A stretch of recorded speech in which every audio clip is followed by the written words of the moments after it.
ہمارے پاس اگر کوئی غلامی کی نسبت ہے تو تاجدار مدینہ کی نسبت ہے۔ اس نسبت کے ساتھ جیو اور اسی بات پر فخر بھی کرو۔ کسی کی جے وجے کیوں پکارے، کیا غرض ہم کو، ہمیں کافی ہے سید اپنا نعرہ یا رسول اللہ، ہمیں کافی ہے سید اپنا نعرہ۔ حشر میں ہوگا داخل، خلد میں ہوگا داخلہ اس شان سے،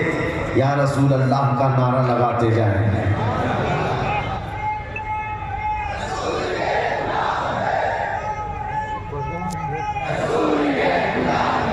میرے عزیزوں، یہی وہ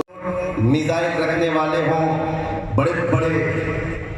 محکمے رکھنے والے ہوں، وہ پیٹرول والے اور ڈیزل والے، ریال والے حکومتوں سے نہیں ڈرتے ہیں، معذور ویل چیئر پر بیٹھنے والے لبیک کہنے والے سے ڈرتے ہیں۔ یہ بھی سچ بات ہے میرے عزیز۔ دنیا ہماری کرسیوں سے نہیں ڈرتی ہے،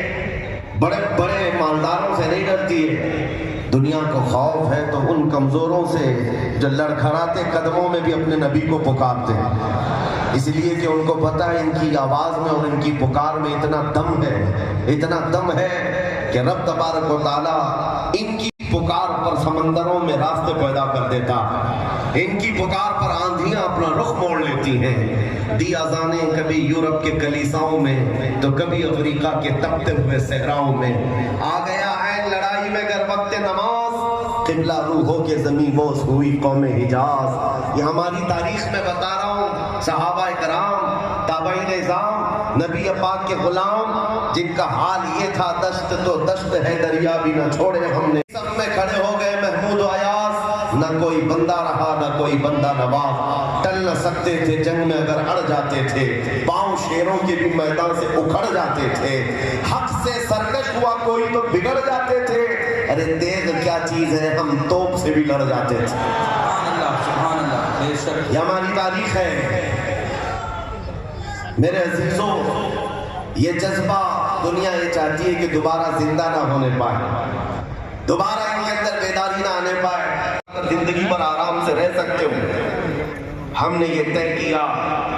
ہم نے تاریخ دیکھی ہے، جوتیاں اٹھانے والے 40 سال تک نوکری کرتے رہے، بوڑھے ہو گئے تو ان کو مارگ درشن میں بٹھا دیا گیا،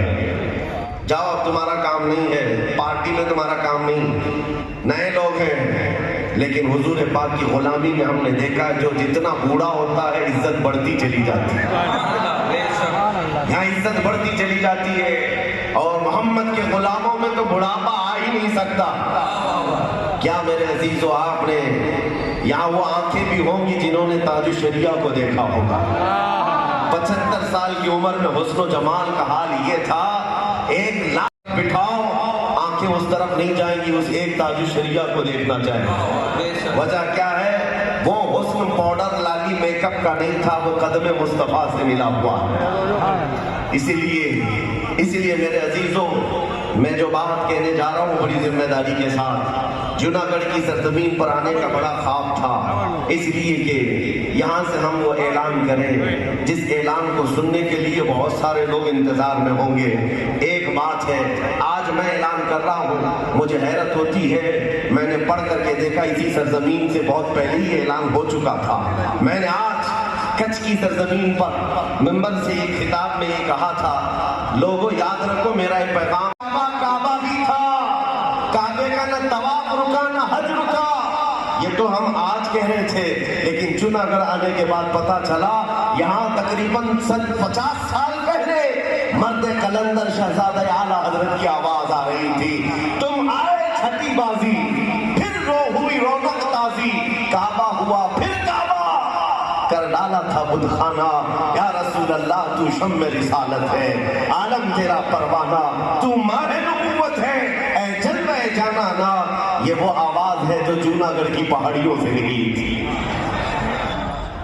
تاریخ جن کو پتہ ہے معلوم ہے، سرکار مفتی اعظم ہند رضی اللہ تعالیٰ عنہ کی زمین ہے، لیکن عشق کی جو شمع انہوں نے روشن کی ہے وہ ابھی مدھم نہیں ہوئی ہے، وہ لو ابھی جل رہی ہے۔ اسی لو کو بڑھانے کی تھوڑی سی اور آپ ذمہ داری اٹھا لیں، پھر ایک انقلاب آئے گا میرے عزیز، ایک انقلاب، ایک ریولیوشن آئے گا۔